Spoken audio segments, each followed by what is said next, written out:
Qué bueno es estar de nuevo aquí en la casa del Señor. Hoy en este día tan especial, el día de sábado, conmemoramos dos cosas. La creación del ser humano. Fuimos creados por nuestro Creador, nuestro Padre Celestial. Es el dueño del universo, el creador de los cielos y de la tierra, el verdadero Dios, Jehová. Y también conmemoramos nuestra redención, porque el día cuando Cristo cumplió la redención en esta tierra en favor nuestro, Él descansó en la tumba ese día sábado, ¿se recuerdan? 15 de abril del año 31. Así que en esta hora debemos de sentirnos agradecidos a nuestro Padre Celestial, porque Jesús nos ha redimido de la esclavitud del pecado. Amén. Tenemos un Salvador maravilloso. Le doy la bienvenida a cada uno de ustedes, queridos hermanos y hermanas, aquellos que nos están visitando por primera vez. Les doy la bienvenida en esta hora. Espero de que esto no sea la primera ni la última. Amén. Que puedan seguir viniendo a esta humilde congregación y que juntos podamos estudiar la palabra de Dios. Hemos venido precisamente a eso, a estudiar la palabra de Dios. Quiero también darle la bienvenida a cada uno de nuestros hermanos y hermanas que nos están sintonizando a través de las tres plataformas que nosotros tenemos: el Fuerte Clamor en YouTube, el Heraldo del Tercer Ángel en YouTube y el Ministerio El Fuerte Clamor en Facebook. Si usted todavía no se ha suscrito a estas dos plataformas de YouTube, yo le exhorto a que lo haga. Comparta siempre estas plataformas con personas que usted conoce, familiares, amistades, hermanos de la iglesia, en fin, compañeros de trabajo, para que así estos mensajes puedan seguir cumpliendo su objetivo. ¿Cuál es el objetivo? El objetivo de que este mensaje del Evangelio eterno sea predicado a toda nación, tribu, lengua y pueblo. Antes de entrar de lleno a la presentación de este estudio de hoy tan importante, quiero recordarles, ya se hizo el anuncio, pero tal vez algunos de ustedes estaban fuera, pero esta tarde, después del almuerzo, yo sé que hoy es un día, una agenda bastante ocupada, es un día largo, va a ser un día largo, pero recuerden que es el día del Señor. No debemos de preocuparnos por nada, porque es el día que es de Jehová, y nosotros deberíamos de aprovechar este maravilloso día. Hoy tenemos la cena del Señor, y esta tarde les invito a aquellos que puedan quedarse, ojalá que todos puedan quedarse al estudio que vamos a tener esta tarde después del almuerzo. Yo diría tipo 3 de la tarde, así que las personas que nos están viendo por esta señal, por estas tres plataformas, estén pendientes, por favor, de que esta tarde vamos a salir en vivo nuevamente, yo diría como eso de las 3 de la tarde, y vamos a tener un estudio muy importante, el juicio investigador, invento de los adventistas. Este es un tema que está sobre el tapete y que lleva muchos años sobre el tapete, hace prácticamente más de 60 años. Muchas personas cuestionan la doctrina del juicio investigador y piensan de que eso no es bíblico, de que eso no está en la palabra de Dios, que eso se lo inventaron los adventistas del séptimo día. Esta tarde vamos a hablar un poco acerca de eso, pero hoy, especialmente en el tema de hoy, vamos a estudiar algo muy importante. Nosotros necesitamos escudriñar las Escrituras. ¿Están de acuerdo conmigo, hermanos? ¿O la Biblia dice leer las Escrituras? ¿Dice leerlas o dice escudriñarlas?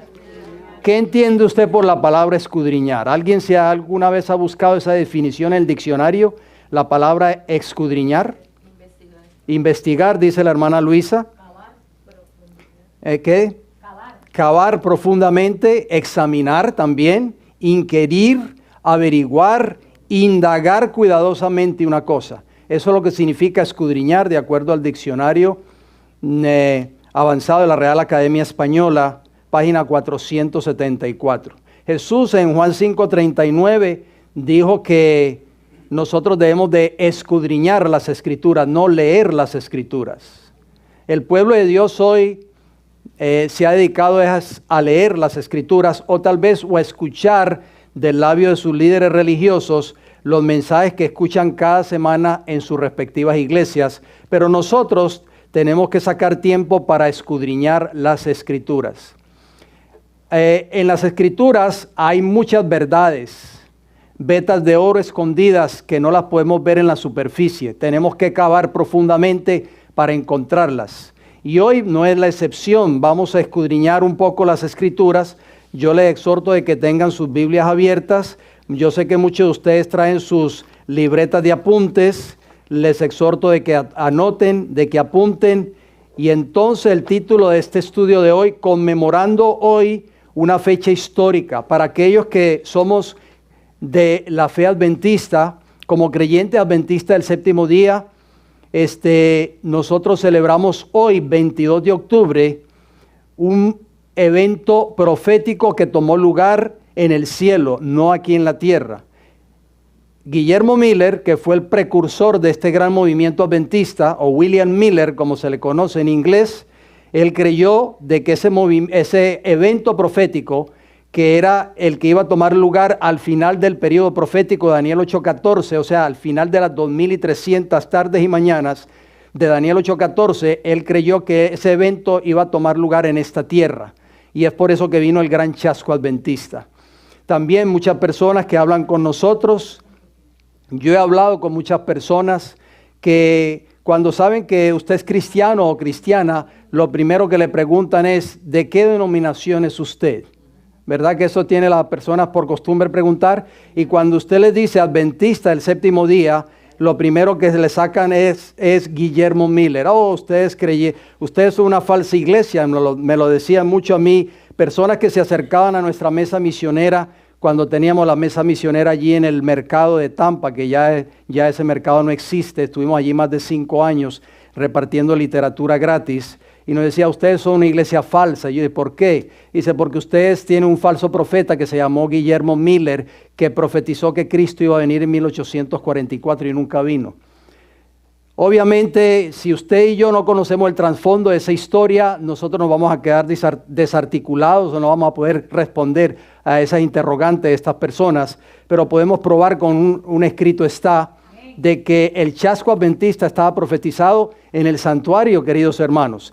Dicho sea de paso, ahí en nuestro canal yo tengo un tema, no hace varios años lo presenté aquí en esta iglesia, que es el chasco adventista en el santuario. Búsquelo ahí en el canal, El Fuerte Clamor, y usted va a estudiar ese mensaje.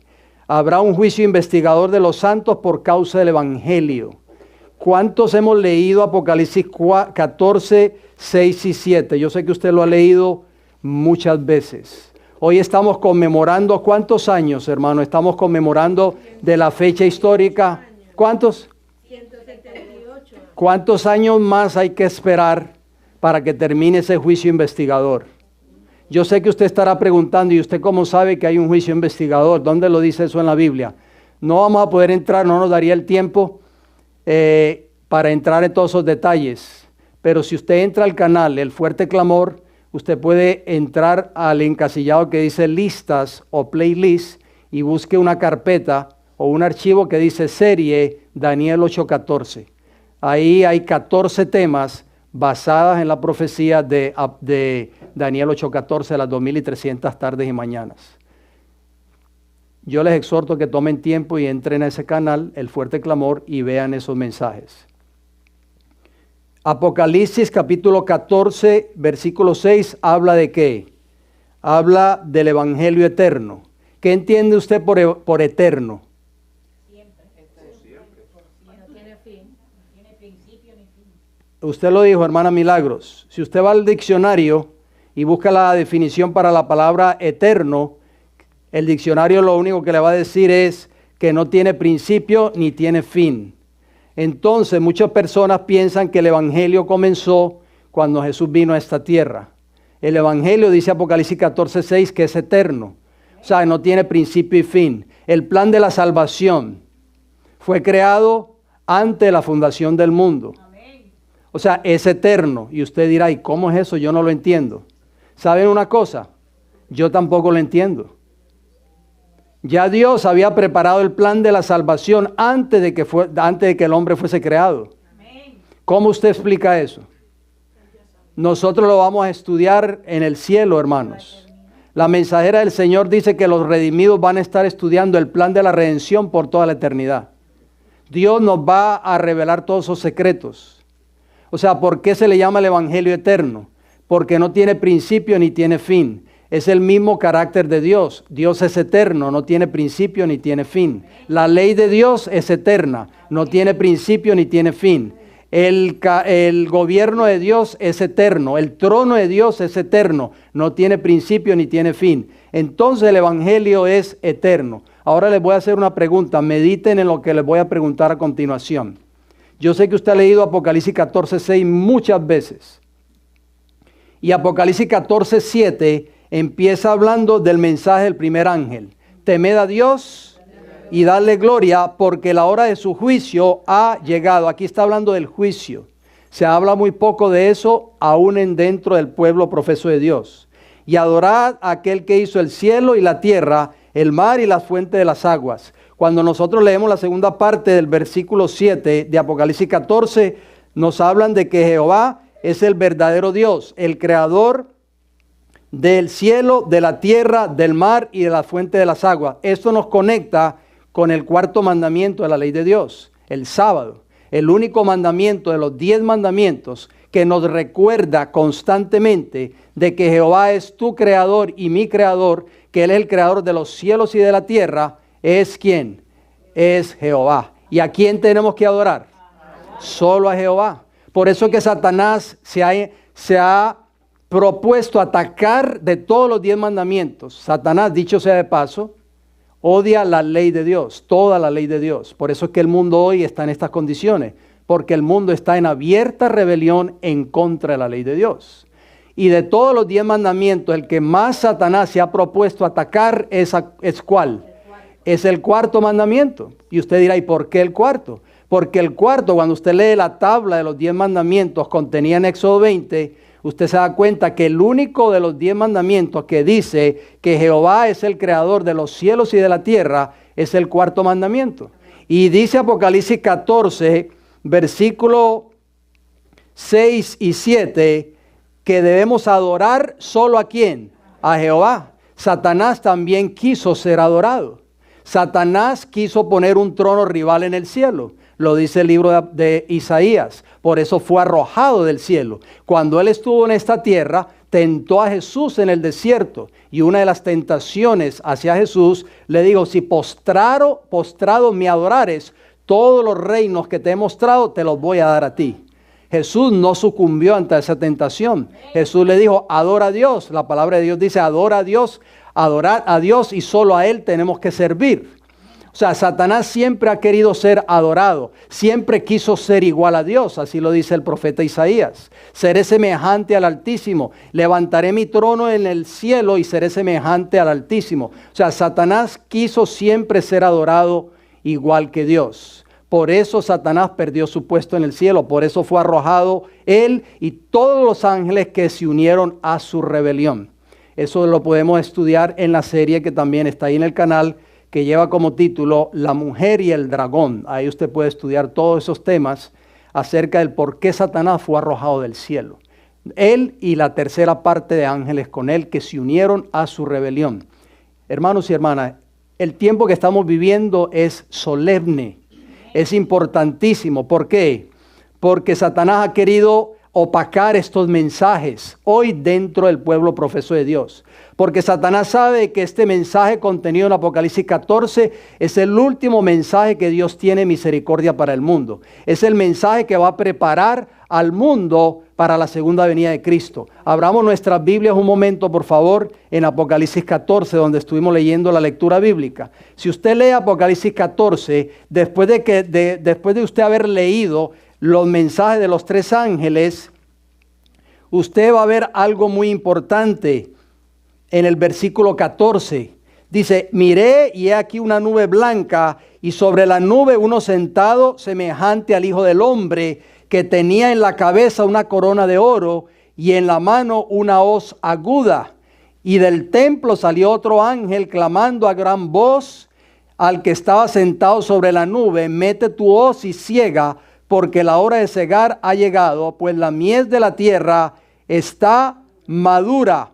Y el que estaba sentado sobre la nube, dice el versículo 16, metió su hoz en la tierra y la tierra fue cegada. O sea, el mensaje de los 3 ángeles es un mensaje que va a preparar a la mies, a la cosecha para la venida de Cristo Jesús. Cristo Jesús es el que está sentado sobre esa nube. El Hijo del Hombre, dice el versículo 14, y Él viene a buscar a su mies, viene a buscar los frutos, esa cosecha. Aquellos que vieron el mensaje de anoche, salimos un poquito tarde, yo sé hubo unos problemas, pero aquellos que pudieron ver el mensaje anoche, hablamos acerca de la fiesta de las primicias. Esas primicias, esos primeros frutos eran recogidos. Cristo viene a buscar esos frutos, viene a buscarte a ti y viene a buscarme a mí. Les voy a hacer la pregunta una vez más. El mensaje de el Evangelio eterno y el mensaje del primer ángel, ¿son dos mensajes diferentes y separados o son el mismo mensaje? ¿Qué ustedes creen? Piense un momento antes de contestar. Hermana Iris, ¿qué usted cree? Que lleva usted tantos años aquí en esta iglesia. Y no me diga que no lo sabe. ¿Ah? La voy a dejar pensando un rato. ¿Qué ustedes creen, queridos hermanos y hermanas? El mensaje del primer ángel que comienza a hablar de temer a Dios, habla del juicio investigador, y el mensaje del Evangelio eterno, ¿son dos mensajes separados o será el mismo mensaje? Ok, entonces no podemos separar el Evangelio eterno del mensaje de los tres ángeles. ¿Estamos de acuerdo? Bueno, piensen en eso que ustedes han contestado. Les voy a leer un pensamiento aquí a manera de introducción. Ustedes tienen en sus hogares un libro que se llama El conflicto de los siglos, ¿verdad que sí? En el capítulo 21 de ese libro, el título es Un gran despertar religioso. Esto tomó lugar cuando vino la predicación de Guillermo Miller en 1844. Levantó un gran despertar religioso en todo Estados Unidos de Norteamérica.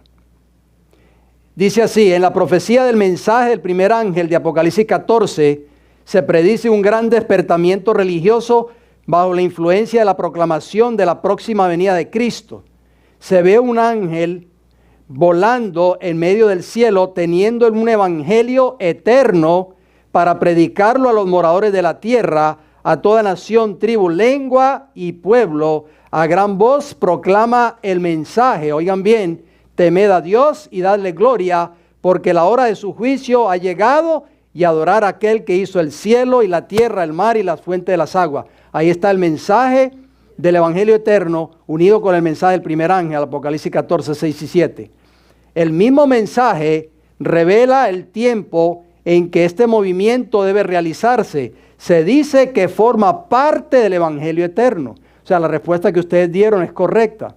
El mensaje del evangelio eterno forma parte del mensaje de los tres ángeles y anuncia el principio del juicio.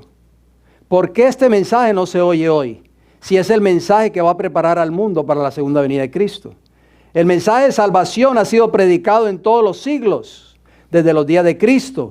Pero este mensaje es parte del evangelio, oigan bien, que solo podía ser proclamado en los últimos días, pues solo entonces podía ser verdad que la hora de su juicio había llegado.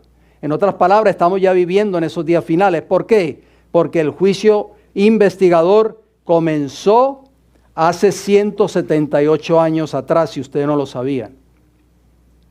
En este estudio veremos el impacto que tendrá la obra del juicio investigador en nuestra presentación del evangelio eterno.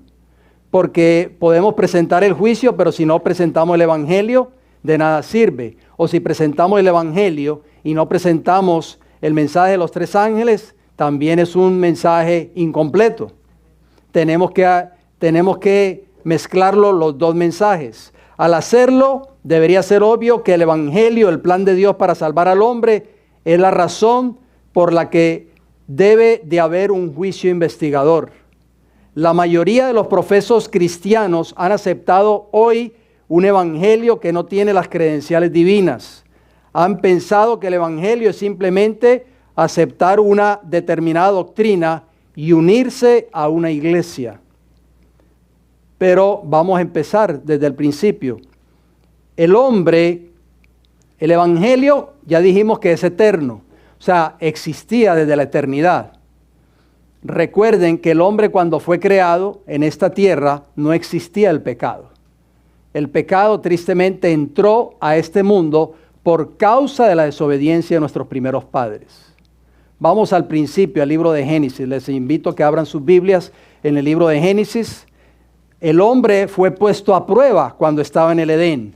Génesis capítulo 1, versículo 27 y 28.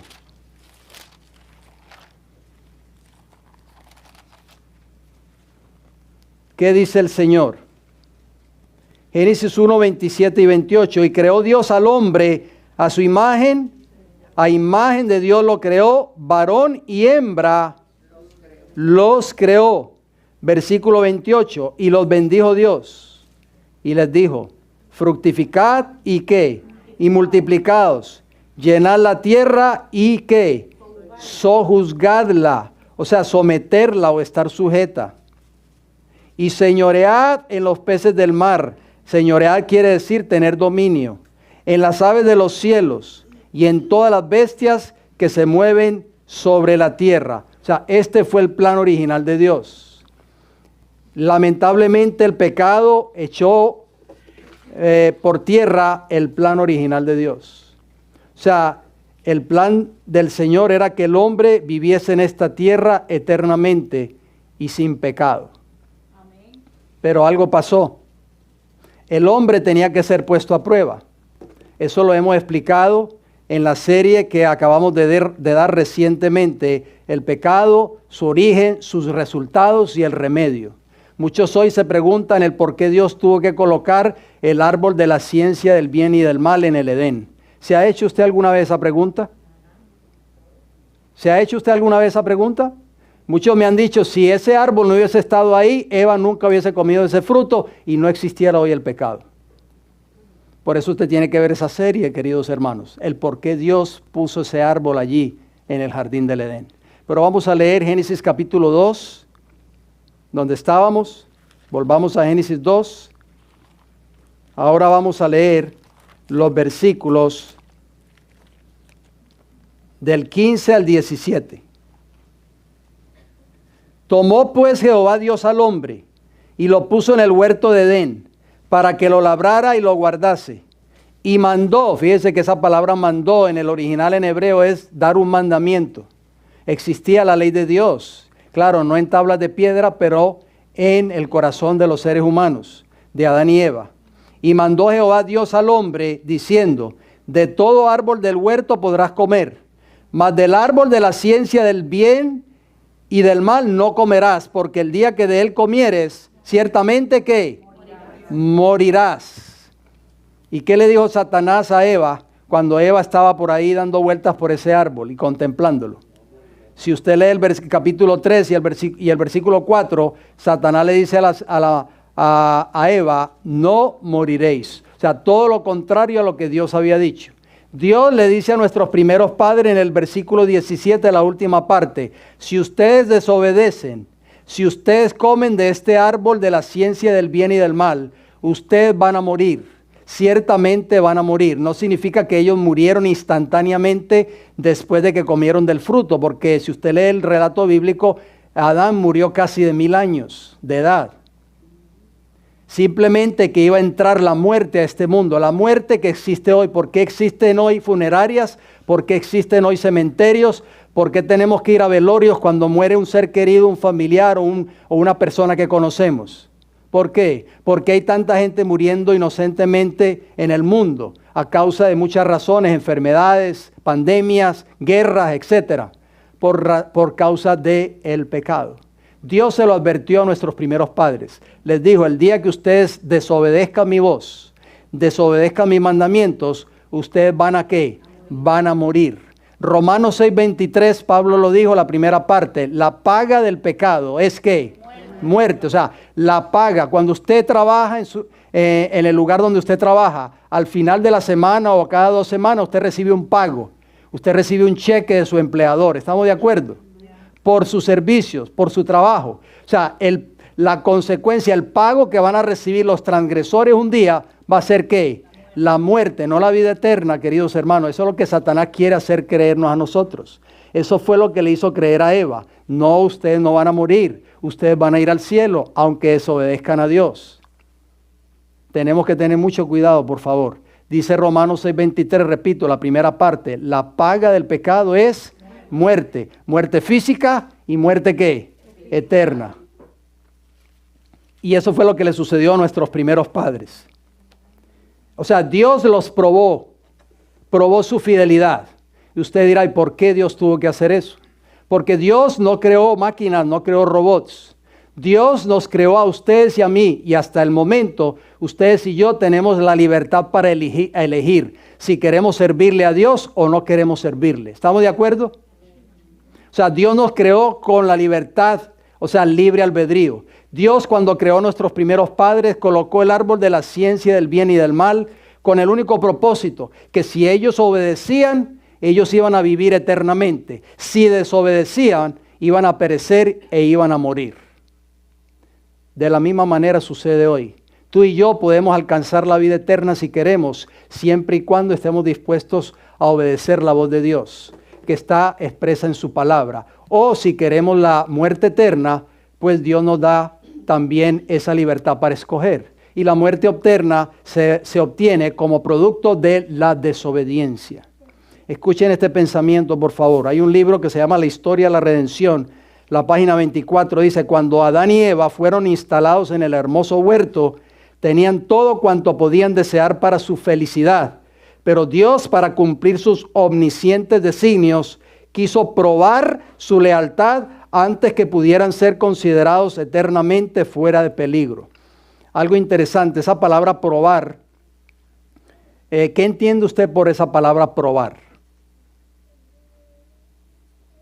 Yo la busqué en el diccionario Webster. ¿Saben una cosa? En inglés. Me gustó esta definición que da el diccionario. Porque recuerden, esta cita, originalmente cuando se escribió en inglés, no en español. En inglés, cuando usted lee este párrafo que yo acabo de compartirle a ustedes, en inglés es test. ¿Han oído esa expresión los jóvenes? Cuando van a la escuela, el maestro les va a hacer un ¿qué? Un test. O sea, un examen, una prueba. Entonces nuestros primeros padres fueron puestos a prueba. Tuvieron que pasar por un test. Y esa palabra probar, como dice esta declaración en inglés, que es test, significa una examinación o evaluación crítica, un juicio, o también significa probar, de acuerdo al diccionario Webster, la página 1103. Qué interesante.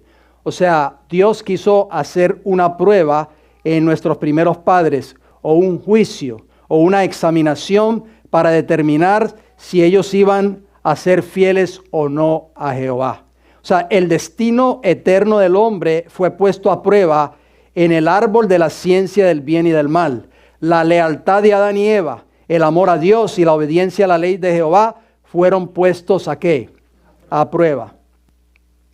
Pero después, ¿qué vino como producto de la desobediencia de nuestros primeros padres? ¿Qué vino después? El pecado, ¿verdad que sí? Y como producto del pecado vino ¿qué? La muerte. Qué tristeza. Nosotros ahora estamos viviendo las consecuencias de la desobediencia de nuestros primeros padres.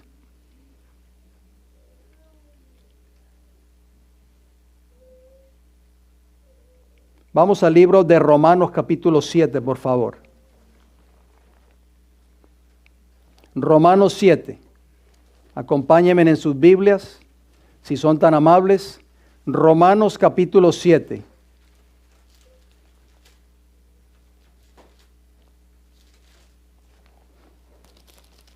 Y vamos a leer los versículos 18 al 21. Cuando nosotros no hemos nacido en Cristo, esto es lo que va a suceder con cada uno de nosotros. Romanos capítulo 7, versículo 18 al 21. Y yo sé que en mí, esto es, en mi carne, no mora el bien, porque el querer el bien está en mí, pero no el hacerlo. Porque no hago el bien que quiero, sino el mal que no quiero, eso hago. Y si hago lo que no quiero, ya no lo hago yo, sino el pecado que mora ¿en quién? En mí. ¿Qué vino como producto de la desobediencia de nuestros primeros padres? El pecado. versículo 21 de Romanos 7. Así que, queriendo yo hacer el bien, hallo esta ley, que el mal está en mí. Hermanos y hermanas, ¿por qué yo estoy leyendo estos textos? Pablo aquí está hablando desde el punto de vista de una naturaleza carnal. Muchos hoy toman estos textos para justificar su vida de pecado, para decir que nosotros no podemos vencer porque por herencia, dicen, tenemos el pecado en nosotros. Por eso es que es la importancia del Evangelio. ¿Qué hace el Evangelio en tu vida y en mi vida?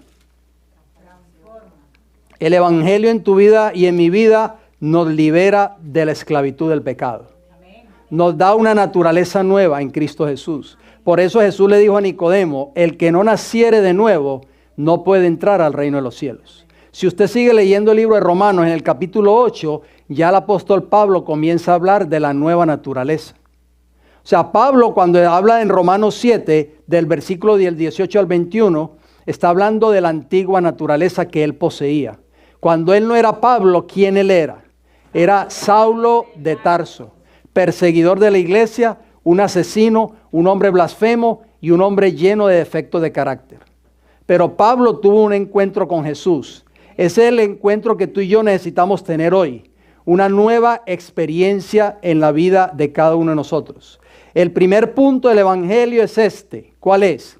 El amor de Dios lo inspiró para darle a Adán y a su descendencia una segunda oportunidad. De acuerdo a Génesis 3.15. ¿Qué dice Génesis 3.15? Todos lo hemos leído, pero yo lo leo rapidito. Esta fue la segunda oportunidad que Dios le dio a Adán y Eva después de que pecaron.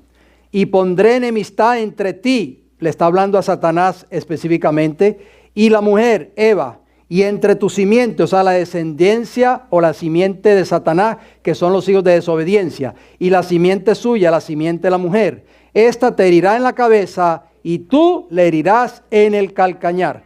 Nosotros sabemos, porque lo hemos estudiado, y usted lo ha estudiado en su Biblia, que esa simiente de la mujer iba a venir, iba a pisar la cabeza de la serpiente, que es Satanás.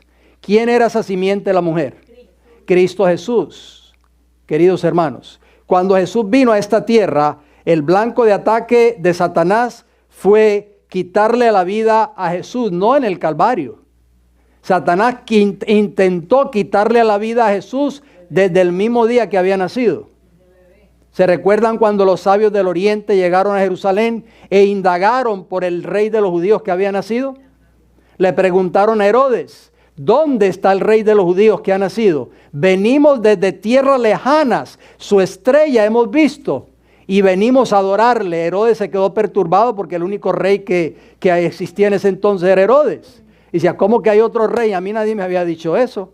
Entonces mandó a llamar a todos los líderes de la nación judía, a los eruditos, a los escribas, a los sabios, y empezaron a indagar las profecías y se dieron cuenta que eso estaba profetizado desde tiempos remotos y antiguos. Pero Herodes, como era un rey malvado, quiso terminar con la vida de ese supuesto rey rival que ya había nacido. Y es por eso que vemos en Mateo capítulo 2 la historia de la matanza de los niños allí en Belén y sus alrededores de 2 años para abajo. O sea, Satanás usó a un instrumento que se llamó Herodes para quitarle la vida al Mesías que había nacido. Porque Satanás estaba allí escuchando esta profecía que usted y yo acabamos de leer en Génesis 3.15.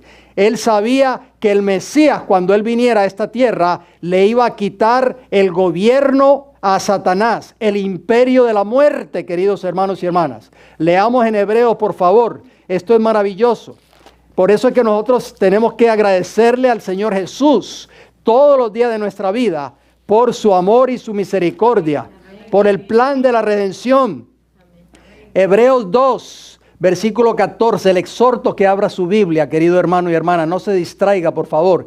Hebreos 2, 14, dejemos que el Señor nos hable a través de su palabra. Así que, por cuanto los hijos participaron de carne y sangre, Él es Cristo, también participó de lo mismo porque Cristo se hizo humano. Amén. ¿Y para qué vino? Para destruir por medio de la muerte al que tenía el imperio de la muerte. Esto es, ¿a quién? Al diablo.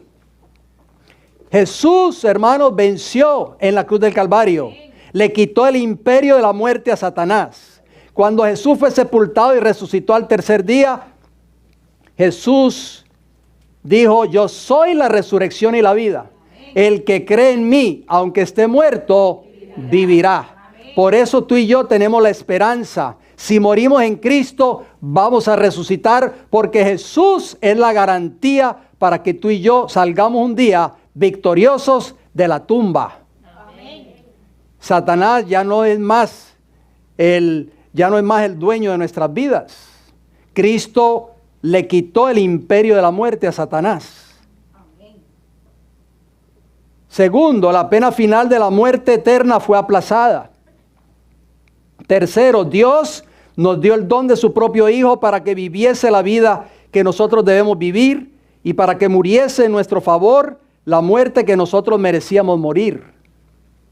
Dice Romanos capítulo 5, versículo 8, mas Dios muestra su amor para con nosotros en que siendo aún pecadores, Cristo murió por nosotros. Qué maravilloso. Les comparto un hermoso pensamiento del libro El deseado de todas las gentes. Páginas 16 y 17, el capítulo 1. Cristo fue tratado como nosotros merecemos, a fin de que nosotros pudiésemos ser tratados como Él merece.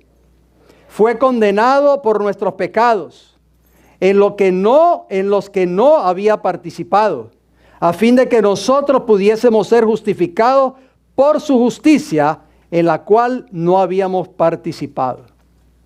Cuarto, Dios manda a todos los que desean ser perdonados de sus pecados por la fe a recibir a Jesús como su Salvador, a arrepentirse, a confesar sus pecados y a nacer de lo alto, o sea, a nacer de nuevo. Quinto, así como Adán y Eva fueron probados, los pecadores que aceptan a Cristo son probados. Este es el aspecto número 5 del plan de Dios para abrir de nuevo la puerta de la eternidad. ¿Saben de qué manera tú y yo somos probados diariamente por Dios? ¿A través de qué? A través de las tribulaciones, queridos hermanos y hermanas. Vamos a abrir nuestras Biblias en Hechos 14, versículo 12. Hechos 14, 12, dice así la palabra del Señor. Muchos hoy no se explican por qué pasan por tribulaciones, por pruebas, pero no saben que es el método de Dios para probarte a ti y para probarme a mí. Amén.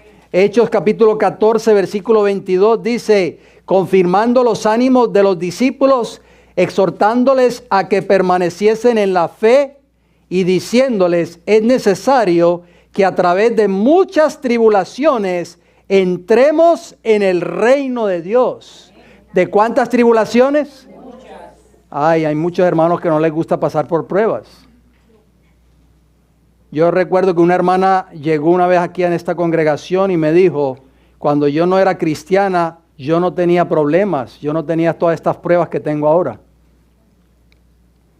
Pero créanme, queridos hermanos, que una vez ustedes y yo comenzamos a vivir la vida que Cristo vivió, vamos a pasar por pruebas, porque Satanás nos va a atacar de diferentes puntos, constantemente. Dice que es necesario llegar al reino de los cielos, pero tenemos que pasar o tenemos que atravesar por muchas tribulaciones. ¿Qué significa la palabra tribulación? Yo también la busqué en el diccionario de Webster. Significa aflicción o sufrimiento como resultado de la opresión o la persecución. También significa una experiencia de prueba.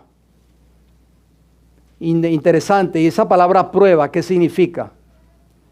También en el diccionario Webster, ¿qué significa esa palabra prueba? Significa examinar o investigar judicialmente, el conducir un juicio, el poner a prueba o a juicio o juzgar. O sea, Dios está juzgando tus motivos y mis motivos a través de las pruebas y las tribulaciones, si usted no lo sabía. Dios permite, hermanos y hermanas, que pasemos por ciertas circunstancias en la vida porque Dios está haciendo un juicio para saber si tú y yo le vamos a ser fieles hasta el tiempo del fin. Está probando nuestra fidelidad.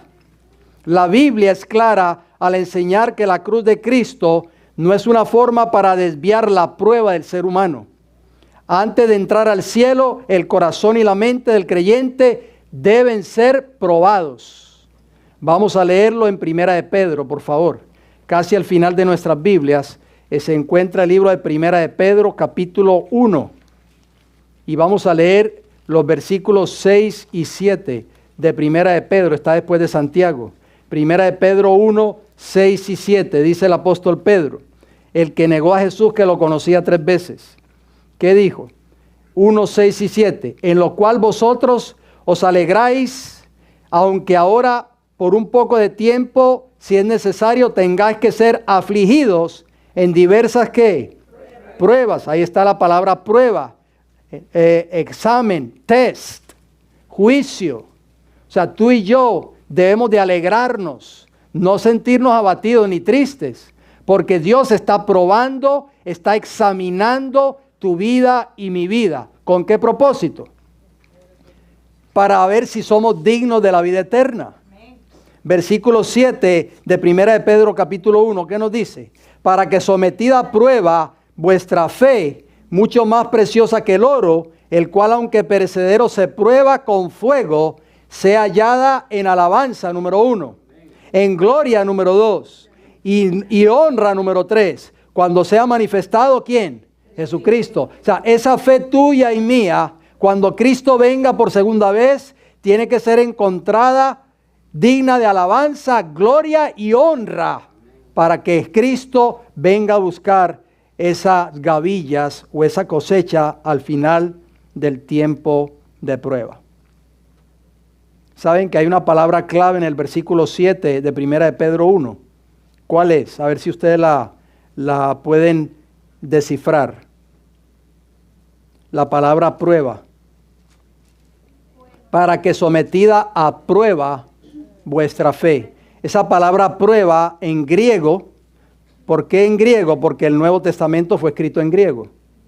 Es dokimión. Y dokimión, ¿sabe qué significa? Significa prueba, juicio, confiabilidad, digno de confianza.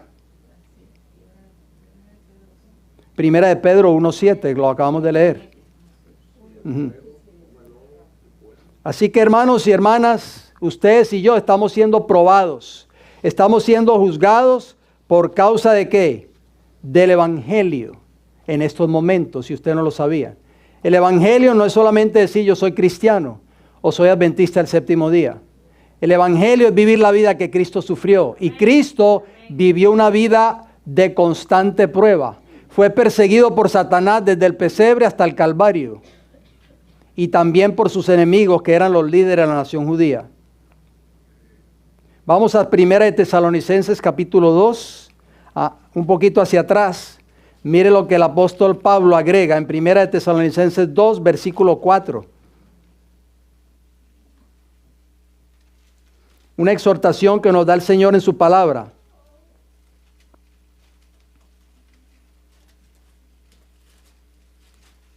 Oigan bien lo que dice, por causa del Evangelio, si ustedes no lo sabían, por eso es que el Evangelio eterno y el mensaje del primer ángel son el mismo mensaje. No son separados, aquí lo estamos leyendo en la Biblia. Primera de Tesalonicenses, capítulo 2, versículo 4, ¿qué nos dice? Sino que según fuimos probados por Dios, oigan bien, ahí está, aprobados por Dios diría, para que se nos confiase ¿qué? El Evangelio, Apocalipsis 14:6. Así hablamos, no como para agradar a los hombres, sino ¿a quién? A Dios, que prueba, ahí está la palabra prueba nuevamente, juicio nuestros corazones. O sea, Dios está sometiendo a juicio ¿qué? Tu vida y mi vida, querido hermano y hermana. Y yo sé que usted se estará haciendo esa pregunta en estos momentos. ¿Será que Dios tiene que llevar a cabo un juicio para saber quién se va a salvar y quién se va a perder? ¿Sí o no? Sí, yo oigo unos dicen que sí, otros dicen que no. Les hago una pregunta. ¿Dios sabe el fin desde el principio? ¿Sabe en esta congregación, en este grupo de hermanos y hermanas que están aquí presentes, sabe ya Dios quién se va a salvar o quién se va a perder? Amén. Quiera Dios que ninguno de los que estamos aquí presentes nos perdamos. Amén. Entonces, si Él sabe quién se va a salvar y quién se va a perder con anticipación, ¿por qué está llevando un juicio? ¿Para qué? Para vindicar tu nombre.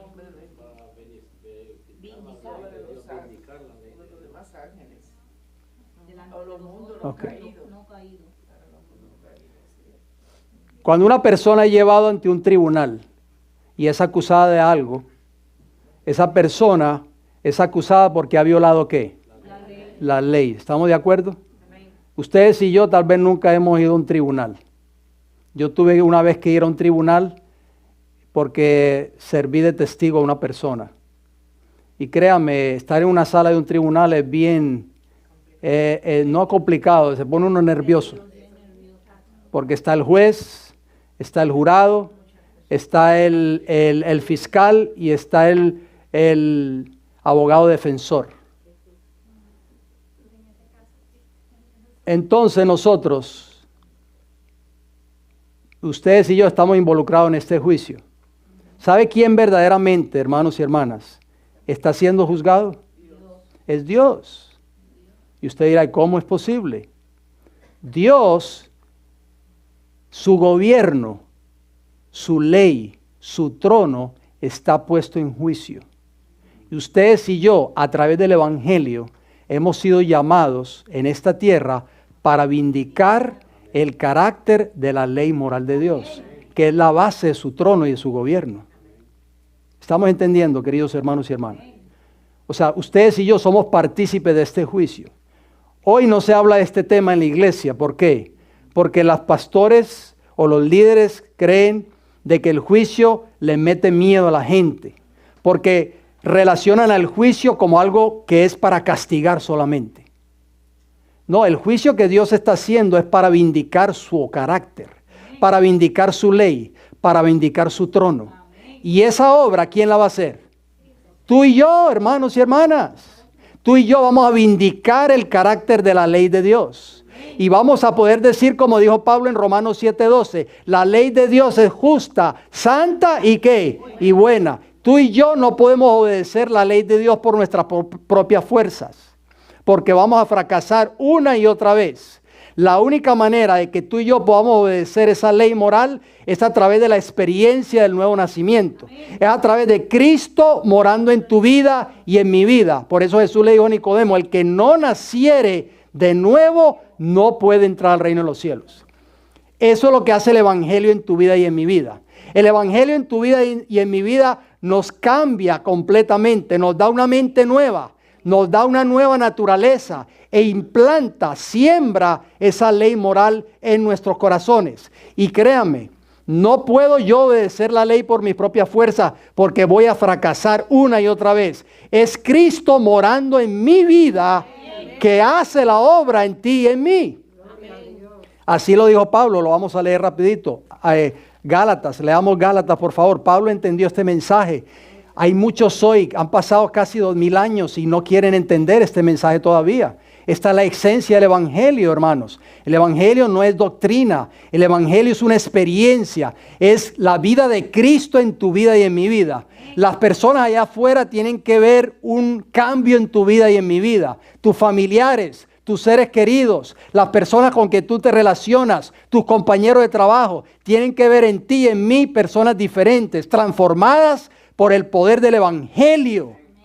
En la vida de Cristo morando en tu vida. Gálatas capítulo 2, versículo 20, Pablo dijo, con Cristo estoy juntamente, ¿qué? Crucificado. ¿Qué había crucificado Pablo, hermanos? El pecado, el mundo. Pablo crucificó el mundo, crucificó el pecado, crucificó los deseos de la carne. Con Cristo estoy juntamente crucificado y ya no vivo yo, o sea, yo ya no soy Saulo de Tarso. Mas Cristo vive ¿quién? En mí. Y lo que ahora vivo en la carne, porque Él sigue siendo un hombre de carne y hueso, lo vivo en la fe del Hijo de Dios, el cual me amó y se entregó a sí mismo por mí. Esa es la experiencia. Cuando tú y yo alcancemos esa experiencia en nosotros, vamos a obedecer la ley de Dios. Amén. Esa es la experiencia del mensaje del santuario, hermanos. Hemos estudiado ese mensaje aquí muchas veces. La experiencia del nuevo nacimiento. Entonces, cuando nosotros nacemos de nuevo, ¿qué hace Cristo en tu vida y en mi vida? Vamos a leerlo en Hebreos capítulo 8, por favor. Hebreos capítulo 8, y dice así la palabra del Señor. Escuchen bien lo que dice Hebreos 8. Yo sé que ustedes han leído estos textos muchas veces, los conocen. Hebreos 8:10. ¿Qué hace Cristo ahora después de que tú has comenzado a vivir esa vida nueva? ¿Qué hace? Por lo cual este es el pacto que haré con la casa de Israel después de aquellos días. Dice el Señor, pondré mis leyes en la mente de ellos y sobre su corazón las escribiré y seré a ellos por Dios y ellos me serán a mí por pueblo. Este es el pueblo que Cristo viene a buscar a esta tierra por segunda vez. Aquellos que estén reflejando el carácter de Dios en sus vidas. Porque la ley de Dios es el carácter, hermanos.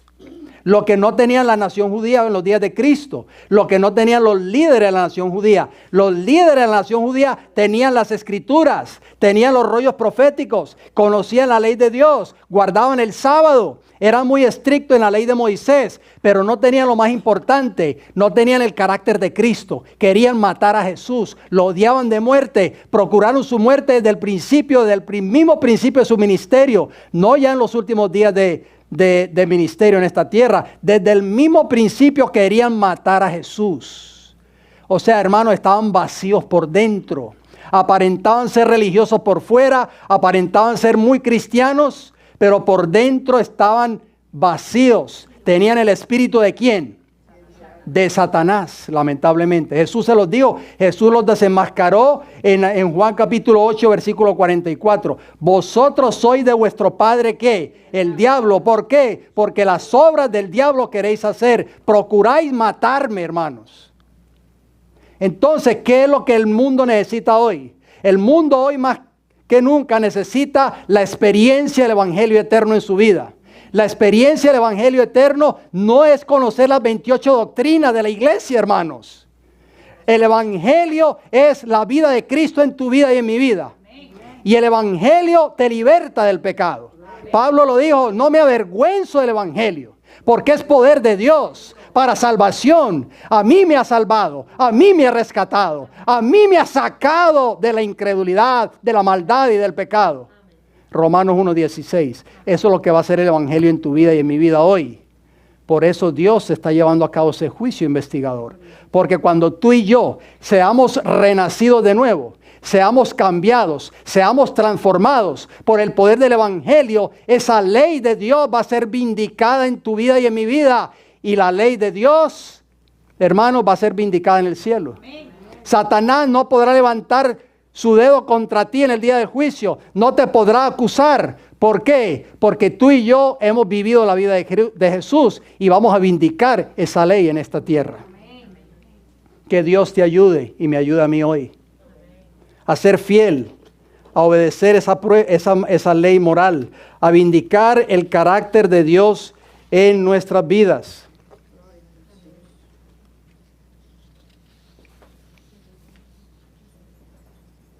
Vamos a terminar con unos textos finales, si son tan amables.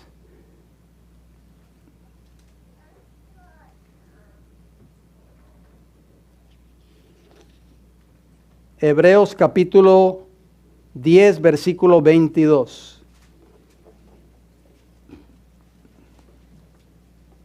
Hebreos 10, 22.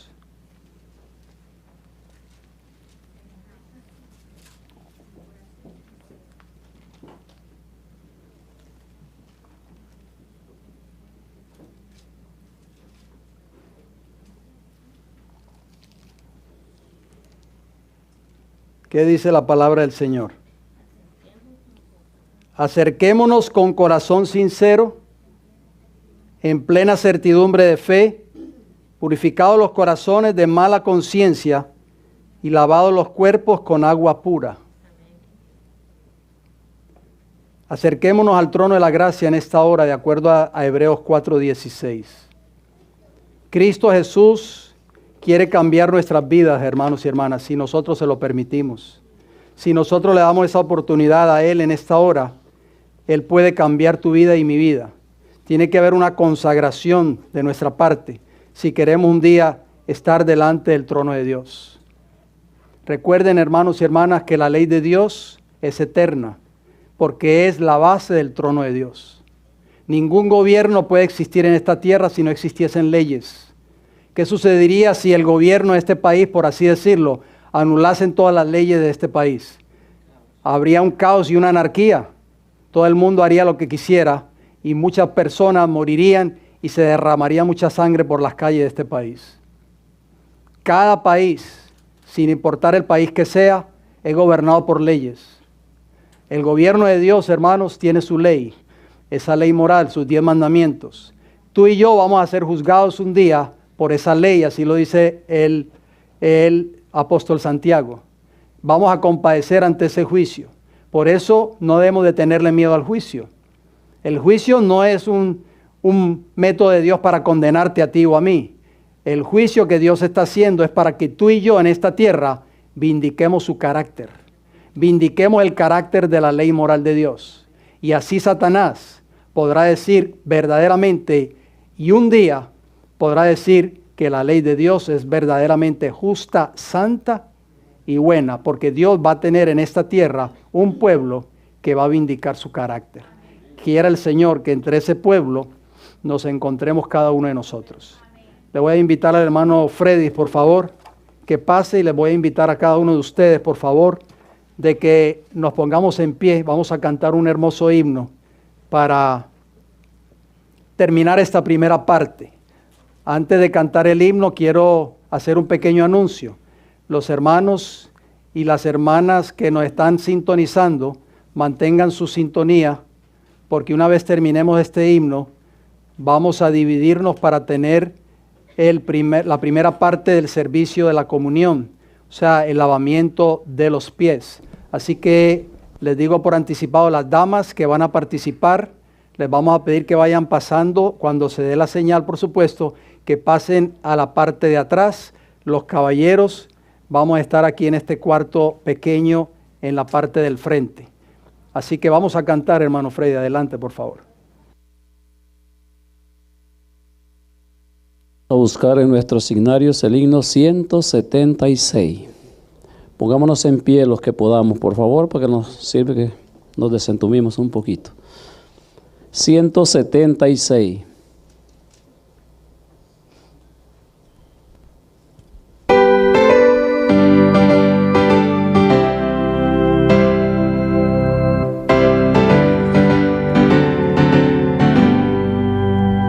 Cuando suene la trompeta en el día del Señor, su esplendor y eterna claridad veré.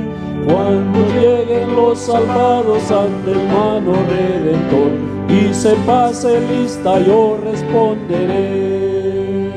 Cuando allá se pase lista, cuando allá se pase lista, cuando allá se pase lista, y mi nombre llame, yo responderé.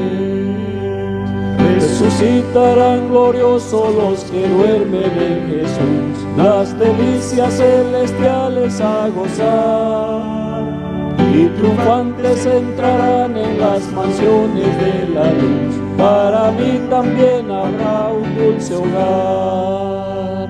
Cuando allá se pase lista, cuando allá se pase lista, cuando allá se pase lista, y mi nombre llame, yo responderé. Trabajemos pues por Cristo pregonando su amor, mientras dure nuestra vida terrenal, y al fin de la jornada con los santos del Señor entraremos en la patria celestial. Cuando allá se pase lista, cuando allá se pase lista, cuando allá se pase lista, y mi nombre llame, yo responderé. Amén. Todos aquellos que podamos, antes de arrodillarnos, recuerden nuestros amigos y hermanos que están en sintonía a través de las 3 plataformas, mantengan su sintonía. Vamos a poner algunos himnos en ese pequeño lapso mientras regresamos aquí al salón, así que no se nos vayan, vamos a estar en vivo todavía, vamos a seguir transmitiendo esta fiesta espiritual. Aquellos que puedan, vamos a ir de rodillas, por favor. Amoroso Padre Celestial, le damos las gracias por el plan de la redención. Cristo nos salvó, vino para morir y para salvarnos de la esclavitud del pecado y del poder del pecado. Sabemos que hay un Salvador real, un Salvador que se llama Cristo Jesús. Cristo Jesús tiene el poder para darnos un corazón nuevo, una vida nueva, una mente nueva. Padre, en esta hora rogamos de que ese Espíritu Santo pueda tomar posesión de nuestras vidas y que podamos nacer de nuevo, así como Jesús le dijo a Nicodemo, nacer de agua y de espíritu, o sea, del Espíritu Santo, para que esa ley moral pueda ser sembrada en nuestras mentes y en nuestros corazones y que podamos obedecerla, no ya por nuestra propia fuerza, porque nuestra naturaleza, como decía Pablo en Romanos capítulo 7, quiere hacer lo bueno pero no lo hace. Por eso tenemos que nacer de nuevo. Por eso necesitamos la naturaleza de Cristo, como lo dijo Pablo en Gálatas 2:20. Ya no vivo yo, sino que vive Cristo ahora en mí. Ahora sí yo puedo obedecer la ley de Dios, dijo Pablo. Ahora sí yo puedo vivir el Evangelio en mi vida, porque es Cristo morando en mi vida a través del Espíritu Santo. Necesitamos hoy más que nunca, Señor, vivir ahora la experiencia del Evangelio eterno. El Evangelio eterno, Apocalipsis 14:6, que está conectada con la obra del juicio investigador. Jehová está probando nuestros corazones, está probando nuestras mentes, nuestras acciones, nuestros pensamientos, nuestra voluntad. Está probando nuestras vidas para así un día darnos finalmente la recompensa de la vida eterna. Gracias por escucharnos. Lo rogamos y lo pedimos todo y le damos las gracias en el bendito nombre de nuestro maravilloso Salvador, Cristo Jesús. Amén, Señor. Pueden tomar asiento las diaconisas. Vamos a pedir que vayan pasando. Los diáconos también, para que vayan asistiendo a estas hermanas y hermanos que van a ir pasando. Aquellos que vayan a participar, por favor les pedimos de que reverentemente vayan pasando las damas a la parte de atrás. La hermana Lali, parece aquí, por favor, para dar espacio a ella. Los caballeros pueden ir pasando. Los que no van a participar, les vamos a pedir encarecidamente, por favor, de que se mantengan en reverencia mientras regresamos al salón. El hermano Eric va a poner algunos himnos. Escuchemos estos himnos de adoración al Señor. Gracias.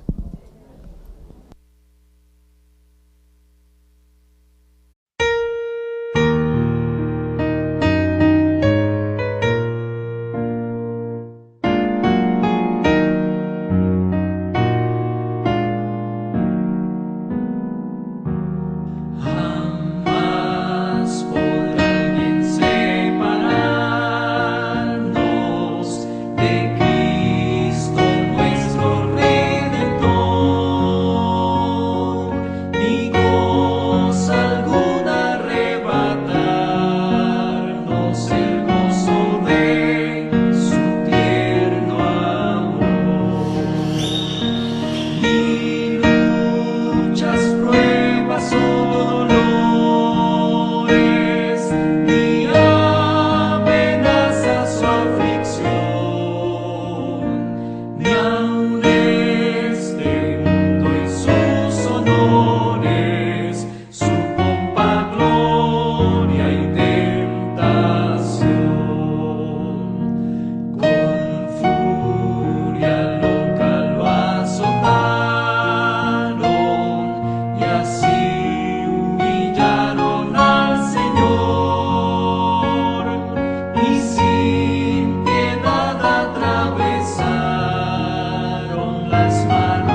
Tus calles de oro recorrer, luce el sol, tu río cristalino ver, hermoso sin igual, y en sus verdes márgenes tranquilo reposar.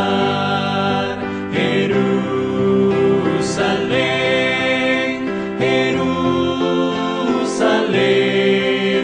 Jerusalén, mi amado hogar, oh cuando te veré. Jerusalén, mi amado hogar, en ti no habrá dolor, el llanto no existirá, ni muerte ni clamor.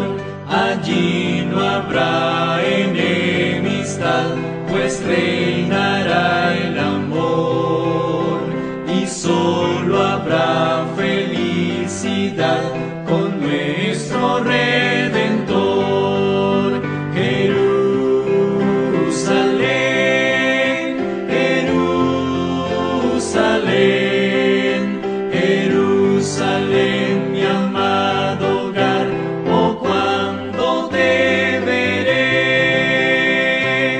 Ansío pronto a ti llegar, mi celestial hogar, con mis amados que perdí, hallarme otra vez y conocer a Abraham, a Eva y a Adán, y contemplar el rostro de Jesús mi Salvador.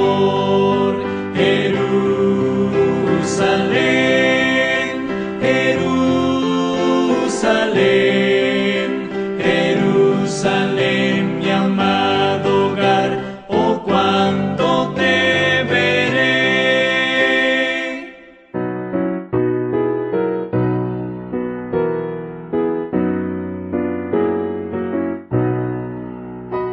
La Biblia nos habla de Cristo y de su muerte en la cruz.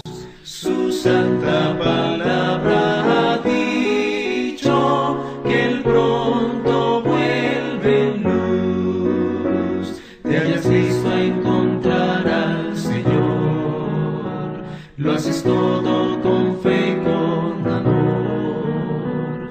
Has peleado por fe la batalla del bien, pueden otros a Cristo en ti ver. Eres fiel por doquiera que vas, puedes tú contemplarlo en su faz y triunfante decir: este es mi Dios. Puedes tú encontrar al Señor. No anheles el bien de esta vida, pues ella se pasará. Entrégate a Él sin medida, que hoy llamando está.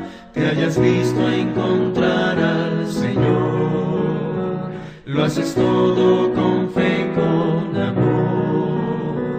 Has peleado por fe la batalla del bien, pueden otros a Cristo en ti ver. Eres fiel por doquiera que vas, puedes tú contemplarlo en su faz y triunfante decir: este es mi Dios. Puedes tú encontrar al Señor. No dejes que pase más tiempo sin entregarte a Jesús. Alístate pues, el Maestro muy pronto vuelve en luz. Te hayas visto a encontrar al Señor, lo haces todo con fe y con amor. Has peleado por fe la batalla del bien, pueden otros a Cristo en ti ver. por doquiera que vas. Puedes tú contemplarlo en su faz y triunfante decir, este es mi Dios. Puedes tú encontrar al Señor.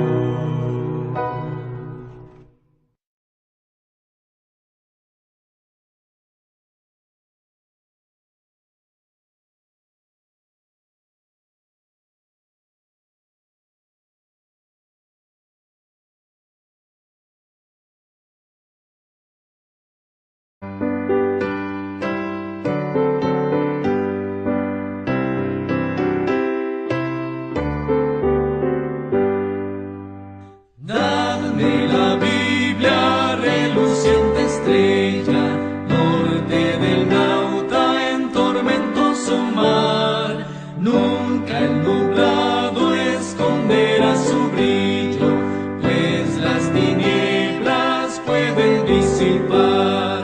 Dadme la Biblia, santa y clara nueva, luz del camino angosto y celestial. Regla y promesa, ley y amor unidos, hasta que rompa el alma eternal. Dadme la Biblia en mi desaliento, cuando el pecado causa en mi temor. Dadme los fieles dichos del Maestro, siempre me encuentre junto al Salvador. Dadme la Biblia, santa y clara nueva, luz del camino angosto y celestial. Regla y promesa, ley y amor unidos, hasta que rompa el alba eternal. Dadme la Biblia, antorcha mis pisadas en la insegura senda terrenal. Única luz constante en las tinieblas, prenda de paz y amparo celestial. Dadme la Biblia, santa y clara nueva, luz del camino angosto y celestial. Regla y promesa, ley y amor unidos, hasta que rompa el alma eternal. Dadme la Biblia, luz de vida eterna, junto al sepulcro su esplendor asad. Sobre el Jordán destáquense las puertas, fulgidas de la célica ciudad. Dadme la Biblia, santa y clara.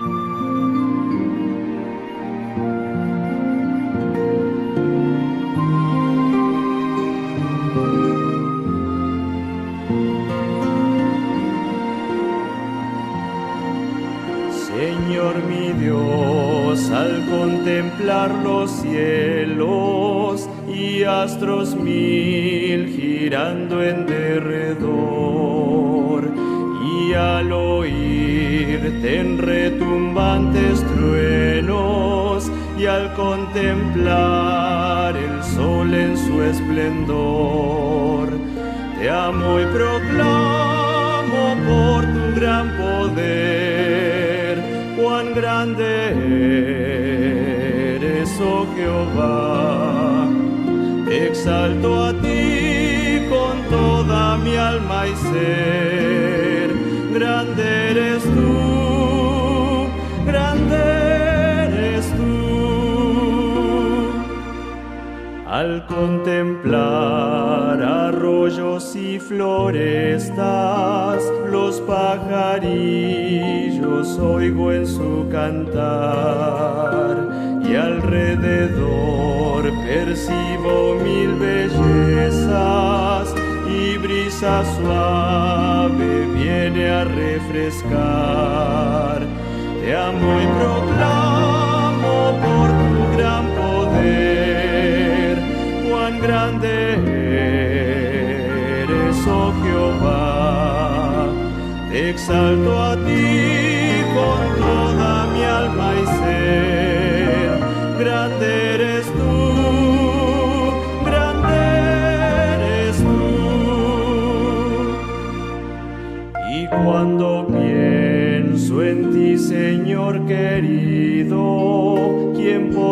culpas en penosa cruz.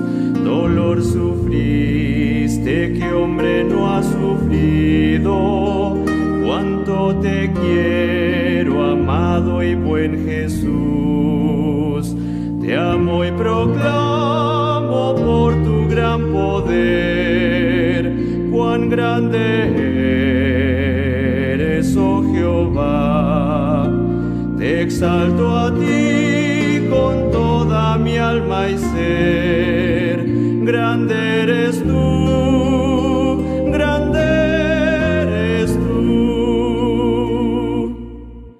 Y cuando vengas en brillante gloria, me llevarás con gozo a mi hogar.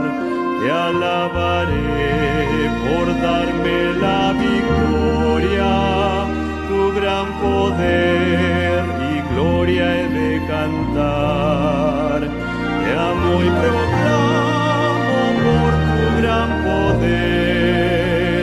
Cuán grande eres, oh Jehová. Te exalto a ti con toda mi alma y ser. Grande eres tú, grande eres tú.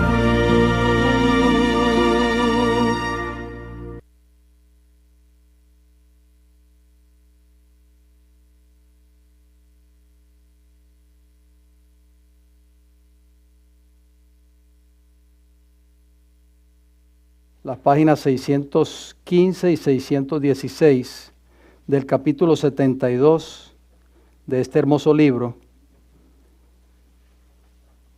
para que nosotros entendamos un poquito lo que vamos a hacer a continuación, que es la celebración de la Cena del Señor.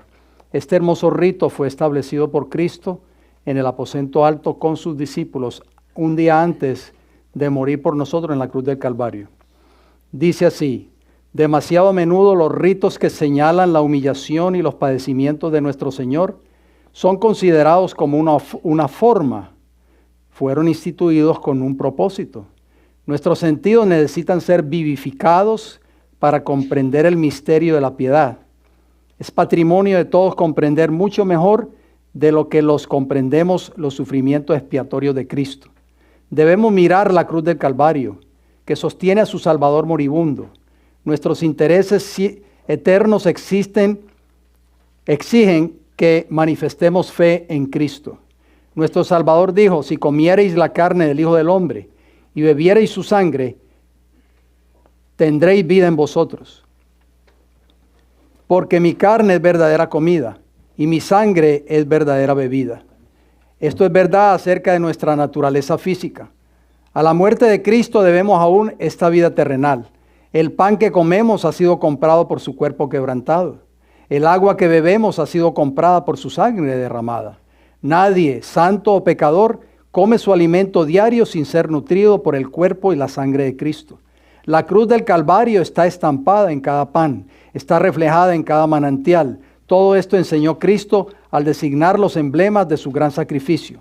La luz que resplandece del rito de la comunión realizado en el aposento alto hace sagradas las provisiones de nuestra vida diaria. La despensa familiar viene a ser como la mesa del Señor y cada comida un sacramento. Al recibir el pan y el vino que simbolizan el cuerpo quebrantado de Cristo y su sangre derramada por nosotros, nos unimos imaginariamente a la escena de comunión del aposento alto. Parecemos pasar por el huerto consagrado por la agonía de aquel que llevó los pecados del mundo. Presenciamos la lucha por la cual se obtuvo nuestra reconciliación con Dios. El Cristo crucificado es levantado entre nosotros. Amén.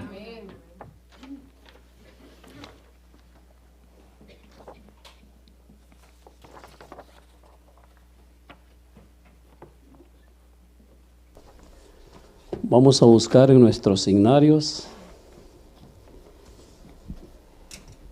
el himno, vamos a ver, 482. Al haberlo encontrado, pedir a la congregación ponerse en pie.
todo corazón.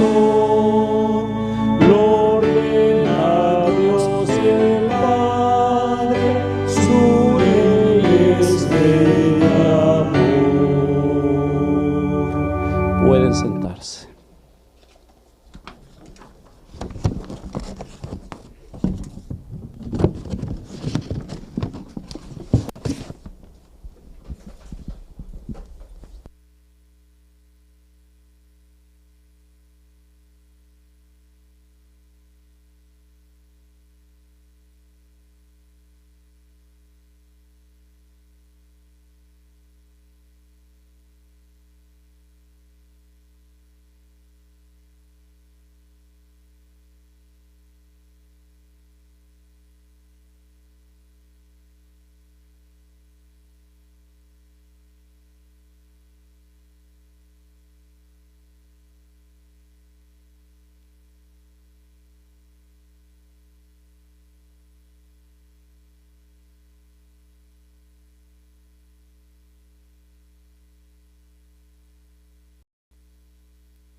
Vamos a buscar en nuestras Biblias, Primera de Corintios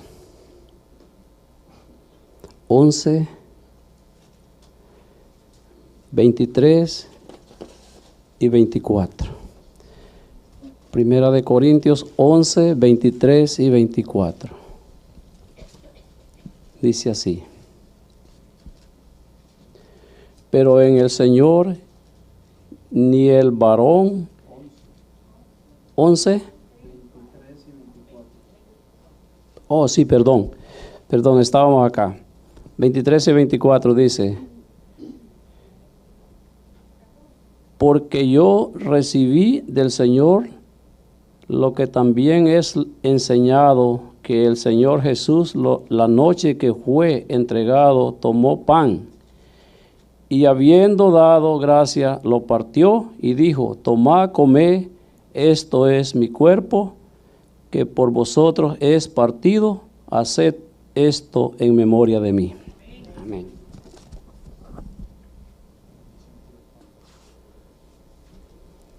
La congregación puede inclinar su rostro. Nosotros vamos a pedir la bendición por el pan.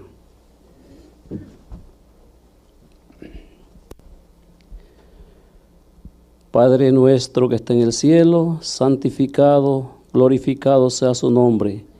En esta hora, oh Dios, un grupo de sus hijos aquí, recordando este pacto que usted hizo con nosotros, que teníamos que hacerlo, Señor, en señal de humildad, hasta que usted regresara nuevamente. Gracias, Padre, por darnos la oportunidad de tener esta celebración tan solemne, Señor. Espero que al nosotros compartir este pan y comamos de él, podamos aceptar el cuerpo de Cristo en nuestras vidas y poder vivir la vida que usted quiere que nosotros vivamos semejante a usted. Amén. Bendiga a cada hermano que va a participar de este rito, Señor, que sea una experiencia que nunca la podamos olvidar y que pueda servir para que hagamos cambios en nuestra vida cristiana. Gracias por todo. Ayúdelos a ser humildes, Señor, porque de eso se trata esta celebración, que usted quiso mostrarnos la humildad, que si no llegáramos de ser humildes como un niño, no veremos el reino de los cielos. Gracias por sus bendiciones. En el nombre de Jesús.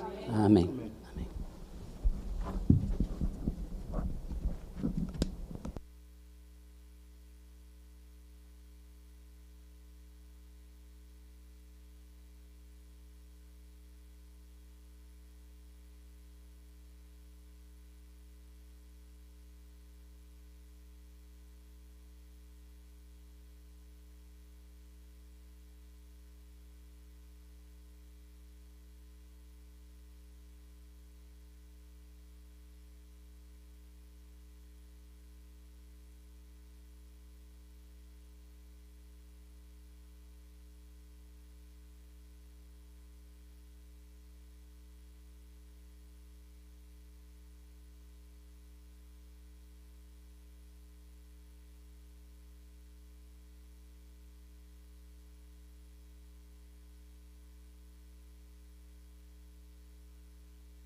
Le voy a pedir por favor a todos los que están participando que tengan la bondad de ponerse en pie.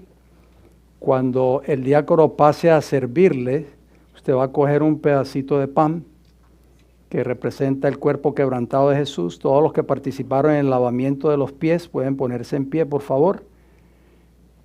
Y cuando usted tome el pan, tenga la bondad de tomar asiento, pero no comérselo. Vamos a comerlo todos juntos cuando este servidor les dé la señal. El diácono va a ir pasando y empieza aquí con los oficiales y termina con la parte de atrás. Recuerden, una vez usted tome el pan, tome asiento inmediatamente, por favor.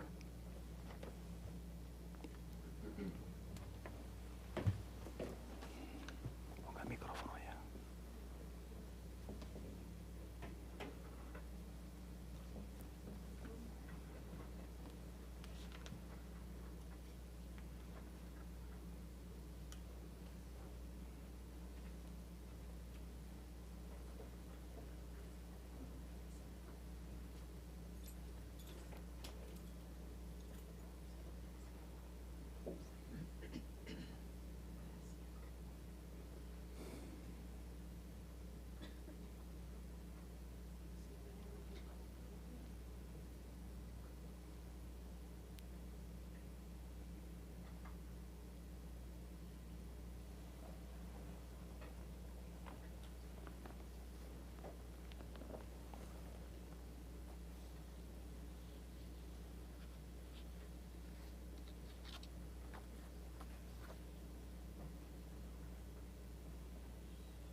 La palabra de Dios dice, queridos hermanos y hermanas, que Jesús dijo, tomad, comed, esto es mi cuerpo, que por vosotros es partido, haced esto en memoria de mí. Podéis comer.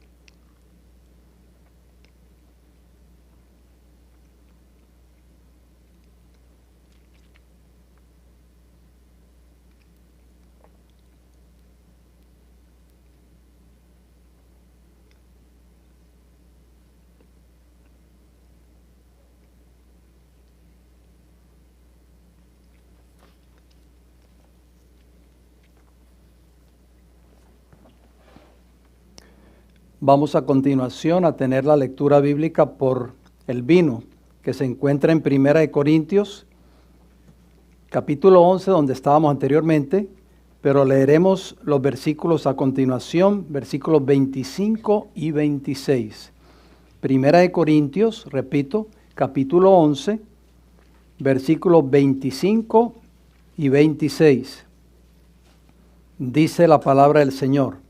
Asimismo tomó también la copa, o sea Jesús, después de haber cenado, diciendo, esta copa es el nuevo pacto en mi sangre. Haced esto todas las veces que la bebiereis, en memoria de mí. Versículo 26. Así pues, todas las veces que comiereis este pan y bebiereis esta copa, la muerte del Señor anunciáis hasta que Él venga. Alabado sea el Señor. Esta copa, queridos hermanos, es fruto de la vid, o sea, jugo de uva sin fermentar. Se fue la bebida que tomó Jesús con sus discípulos en el aposento alto. El hermano Fred y este servidor nos vamos a arrodillar para pedir la bendición por el vino. Les invito a que ustedes inclinen el rostro para así tener una oración.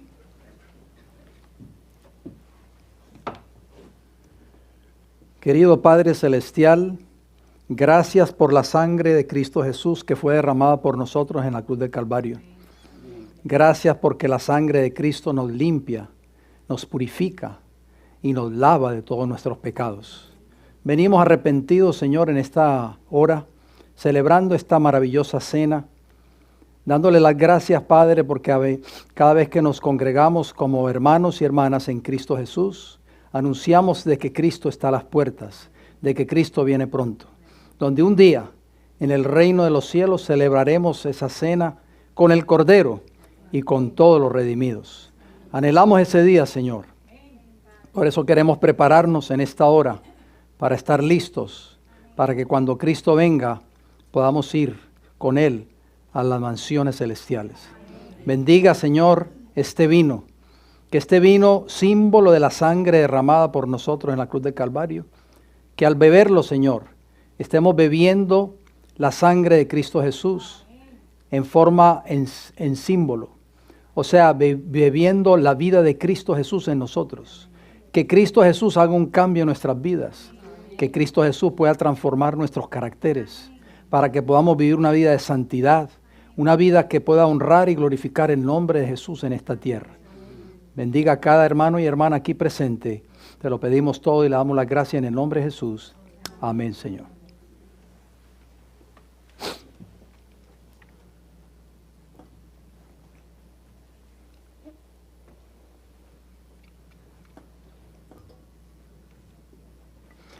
De la misma manera que hicimos con el pan, todos los que participaron, les vamos a pedir, si son tan amables, favor de ponerse en pie en estos momentos. El diácono encargado, el hermano Gabriel, irá sirviendo a cada uno de ustedes. Recuerden, al usted tomar la copa, tome asiento inmediatamente y permanezca sentado hasta que yo dé la señal para que todos podamos beber juntos. Así que todos los que participaron en comer el pan, les invito a que se pongan de pie, por favor.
Este fruto de la vid sin fermentar simboliza la sangre que Cristo derramó por cada uno de nosotros en la cruz del Calvario para redención de todos nuestros pecados.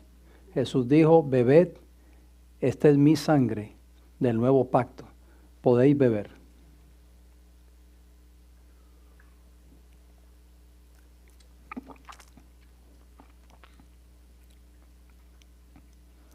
Frente a ustedes, queridos hermanos, aquellos que están sentados, hay unos hoyitos al frente de ustedes en las bancas.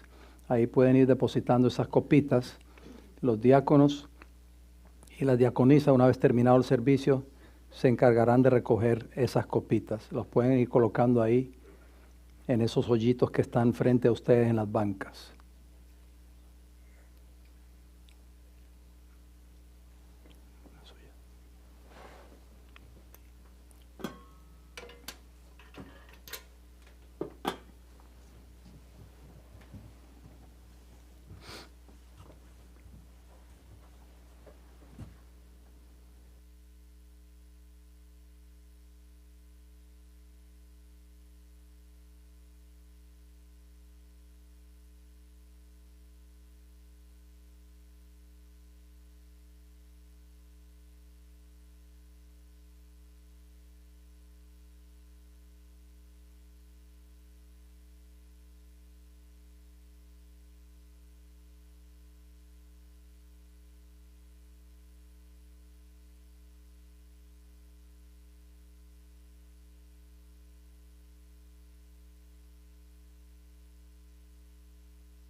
Voy a pedir a todos los hermanos, los que sea posible, ir de rodillas para pedir, dar las gracias a Dios nuevamente y despedir esta celebración.